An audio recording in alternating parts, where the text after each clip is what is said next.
everybody. Welcome to Gibbs Stadium here in Spartanburg, along with head coach Sean Watson. I'm Jim Noble, and this is Inside Wofford Football. And let me tell you what, there's probably no better feeling than going on the road and winning a rivalry game. And you guys have now done it 2 years in a row to the Furman Paladins, a 19-13 victory on the road. And, it's just, I think it's a testament to you, your coaching staff, your players, your senior leadership.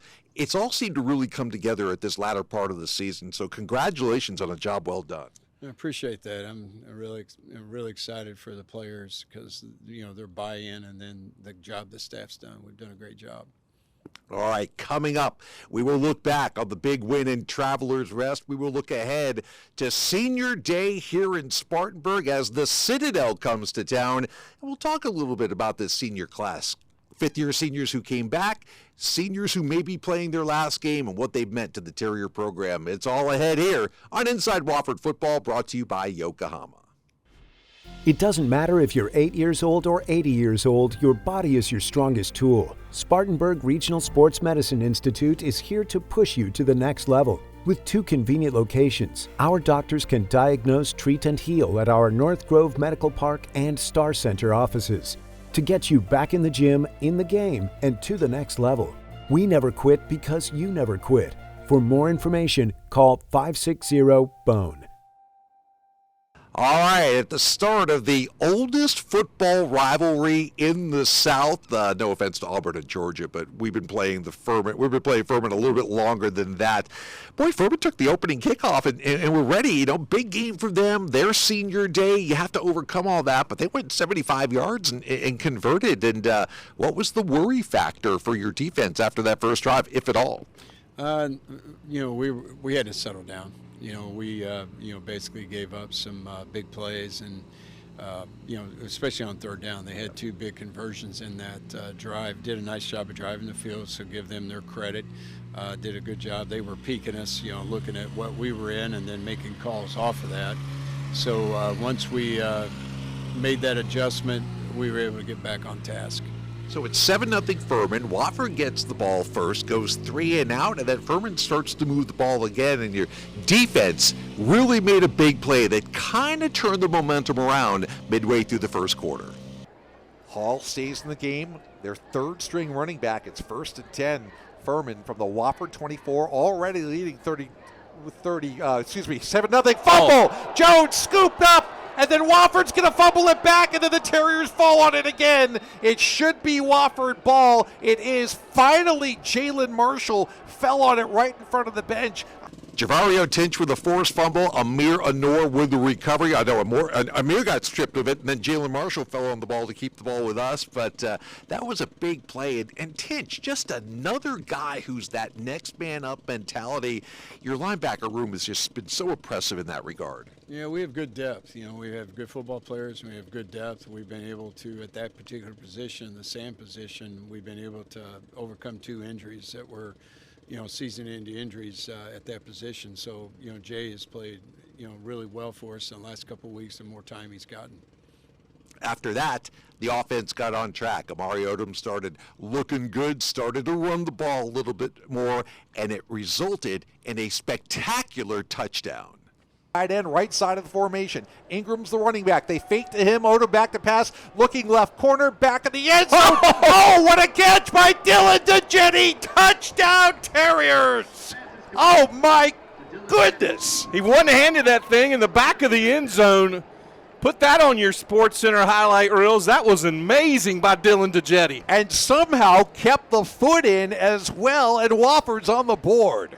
Dylan DeJetti, who had a big game with 3 catches. You won't see a more spectacular catch out there on the end line. That was impressive. Yeah, it was a great job by him. He, number one, did a really nice job on the route. He worked himself open against some, really sticky coverage. And my man, Amari, gave him an excellent ball, and he made a great strain effort finish to, make the touchdown. It was a great job by Dylan. So it's 7-7, and the rest of the first half, it was kind of a war of attrition. Furman kept kind of converting some third downs, but your defense, as it's done all year long, bows up when they had to, and Wofford gets on the board again. with a Devery Cagle field goal to make it 10-7. That came with about 1:06 to go in the half. And I know you didn't want to see what happened in that last minute. Furman able to drive down and get a last-second field goal. But still, you're all square at halftime. What sort of feeling did you have going into the locker room? I thought we had a pretty good idea, what, they were going to do to us and what we needed to do to them. So, I thought both sides of the ball started making adjustments during, the first half that enabled us to get back on track in the second half. And then the adjustments were pretty much, we had solidified both sides of the ball where we needed to head. And, we got a good start coming out at halftime. Yeah, it kind of felt like Wofford had kind of weathered that initial punch by Furman to start the game. 10-10 at halftime. We'll have the second half highlights next.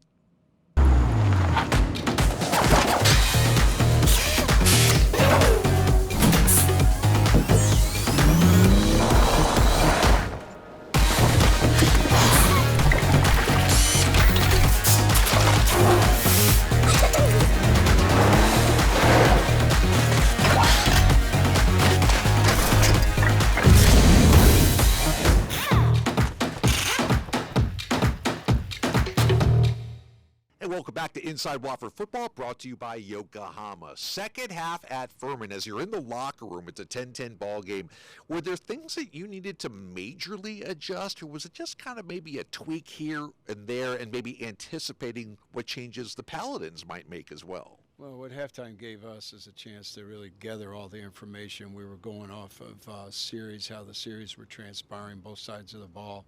It always gives you a chance to kind of gather all your BBs and put them, in a nice, neat pile so you can see exactly what is truly happening. And we felt like we were, on task with what we needed to do. So, we made opening script on offense because we were going to be up first, and defense, did the same thing, made their adjustments and got it communicated and went out and played. Yeah, Wofford got the ball to open up the second half. Immediately got a big chunk play. Amari Odom's hitting Jordan Davis down the field. That set up another field goal, so it was 13-10.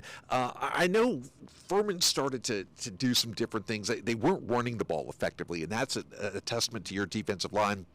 Yeah, they did convert on third and long a couple of times. I think Carson Jones, their quarterback, actually played a pretty nice game there, taking what he could get.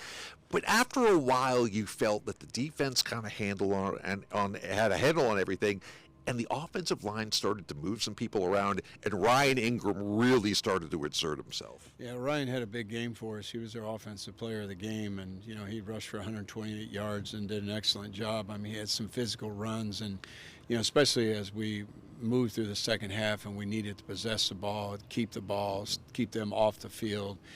Ryan had some, really nice runs, and the offensive line was doing a great job of blocking for him. Speaking of those chunk plays on offense, Amari hit another long one in the third quarter. Lead here in the third quarter. Jetty is in motion. Odom straight drop back, going deep. Watkins in between two players. Did he catch it? He did! And he got interfered with. Yep, there's a flag on the play, but it's definitely going to be defensive pass interference, and Wofford is down to the 5 after a 45-yard completion. Amari Odom to Kyle Watkins, 43 yards. That set up the Ingram 1-yard touchdown plunge, and it's 19-10 at that point. You missed the extra point. I know that gives you the heebie-jeebies a little bit. You hope that doesn't come back to burn you, but you're sitting up there by 2 scores in the third quarter. How comfortable or not comfortable did you feel at that point? Well, you're never comfortable until it's over, so you just got to keep working. And we had made a plan. We were always looking at our 2-point chart, so that came in play, and we had to really again stay with the plan, which was to keep them off the field and us stay on the field. So. And the defense did a really nice job of, I thought throughout the entire game of making them one-dimensional, because we did not want them to have a run game. So we wanted to stop the run to, really force the pass. And like you were saying, we were able to, put the, hold them in the passing game and not give them explosives. Yeah, Furman was able to put together a couple of things. They got a couple of short fields, mainly because we were backed up a couple of times. They managed to kick a field goal, so it's 19-13. And then, they get the ball back near the end. They get the ball close to the red zone. They're driving down to the 20, and it's really put up or shut up time for the defense. Well, this Terrier defense put up 2 plays in a row. 6:45. Wofford trying to protect the 6-point lead, but Furman is driving. Jones drops back the pass. Blitz comes. He won't get out of it. Big loss, and it's Mananga again. Mananga came off the edge, unblocked, and just tracked Jones down, and that is a huge play for the Terrier defense. It'll go from 2nd and 2 to 3rd and 12, a 10-yard sack. Furman's converted a few of these today. Jones is back to pass. Oh, somebody was tackled, and now Jones will go down again. This time, it's Latney, the senior, with another sack. All right, whose turn was it to shine on those plays? Isaiah Mananga, who has played a whale of a season at outside linebacker, and then the old man inside, Anthony Latney. That senior leadership really came to play on that last sequence. It did. I thought, when we got through, watching the game yesterday on Sunday, we felt like, Anthony played his best game since he's been here. He was a wrecking crew inside all day and really did some great things in the stunt game of opening up to other people that, sometimes you don't see because they're the guys getting the pressure or getting the sack. So he did a wonderful job, and so did Isaiah. Furman got the ball back one last time, couldn't do anything with it, and when the gun went off, 19 to 13 rather, ironically the same score as the game here last year. That's kind of a weird score to have 2 years in a row, but I think the most important thing is seniors go out with another win over their arch rivals. You win the first road game in 8 years at Furman. That's got to mean something for these guys. I don't think anybody associated with the roster or the coaching staff had ever beaten Furman at Furman. That's huge. Yeah, that's huge. We always make those things known to the players because to win, to become a championship program in the SoCon, you have got to win on the road, and that's one of the things the last 2 weekends we've been able to emphasize and then teach because we're still trying to grow our program, obviously. And it was really good to see, that happen. I know the players all feel really good about that accomplishment. You've slayed a couple of dragons here in the last couple of weeks in terms of streaks and things that you don't have to hear about anymore. You got 2 games left in the season. What's the feeling like in this building and as far as guys really looking forward to these last 2 games? I think, it's, our mentality around here is next one up. So it's going to be another rivalry game in the Citadel. Was a much improved football team and a really good football team. So it's next man up, it's next man up, next game up. So this will be the next game up. That's a good segue when we come back, looking ahead to the Citadel and Senior Day next here on Inside Wofford Football. Ingalls only sells USDA choice and prime cuts of meat. Maybe it's time to reward yourself. Our butchers cut all our meat fresh in the store every day. Grass-fed, organic, you name it. Not only that, we'll even cut it to order just the way you like it. And we grind meat fresh in the store multiple times a day. It's all in the bag. That's the best meat in town for the best folks in town. Ingalls, low prices, love the savings. And welcome back to Inside Wofford Football, brought to you by Yokohama. Well, the final home game is on tap on this beautiful field behind us. Saturday, 1:30 p.m., Senior Day against the Citadel. They are improved. Maurice Drayton has done a nice job turning that program around in this second year. They've got a really good quarterback this year.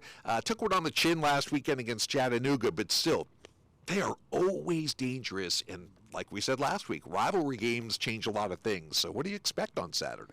Their best because this is a big game for them too.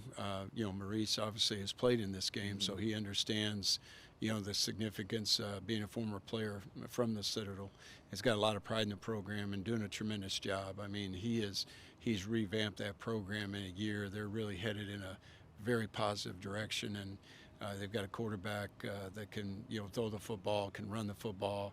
And, he's done a nice job of molding an offense around him. And then defensively, they give you a lot to attack. So it's going to be a real test for us. And, the emotion of another rivalry game, you always stay humble and you just keep working, keep your head down. How much do numbers, Coach, matter in terms of guaranteeing at least a 500 season, guaranteeing a 500 mark in the conference? The South Carolina State Championship that we talk about between Wofford, Citadel, and Furman. Do those things matter on the inside for the program? They do. They do because that's just, it's part of our, it's part of our history, part of our tradition. So, the Furman game, the Citadel game for the state championship, is something I got introduced to a couple of years ago. And, I think it's a cool thing. And the guys talk about it. The guys, they were talking about it yesterday, Sunday's meeting. So it's an important game. Yeah, when you recruit some of the same players, you can use that as a feather in the cap, absolutely. Final question before we let you go. It is senior day. We've talked about the fifth-year guys who have come back. We've got guys who are either seniors or fourth year in the program. A lot of guys will be making that walk on Saturday. When you think of this group that had to go through things like a pandemic and a coaching change and trying to turn a program around, what are some of the characteristics of this group of guys that's going to stick with you for a long time? Well, it's how resilient they were, and how much they believed in, what our vision was, and we created it together, and we had to fight our way through it. It was not easy, and we're working our way to a new place, and I think they understand that and they feel that, and I'll forever be grateful for what they've done. I mean, we had 9 guys come back for their 5th year, which is something we have to do here at Wofford. And, it was awesome to get those guys back because it was a total buy-in, and I think they can all look back. And our 4th-year guys playing, because they're played, and they're a 4th-year senior, and they're playing, that means they played. Yeah. So they've been a 4-year guy. And, those guys have all bought in and been just absolutely tremendous human beings in the vision and, are accomplishing, moving the program forward, and I think they feel good about what they've done. Well, if you have a chance to come out here on Saturday, come on out and support the seniors, the juniors, the sophomores, the freshmen, the coaching staff, everybody. It's going to be a great day out here at Gibbs Stadium, so come on out. Wofford and the Citadel. It should be a good one. As always, thanks to Coach Watson. Thanks to our entire video crew. Thanks to you again for watching Inside Wofford Football with head coach Sean Watson. I'm Jim Noble, and we'll see you again next week.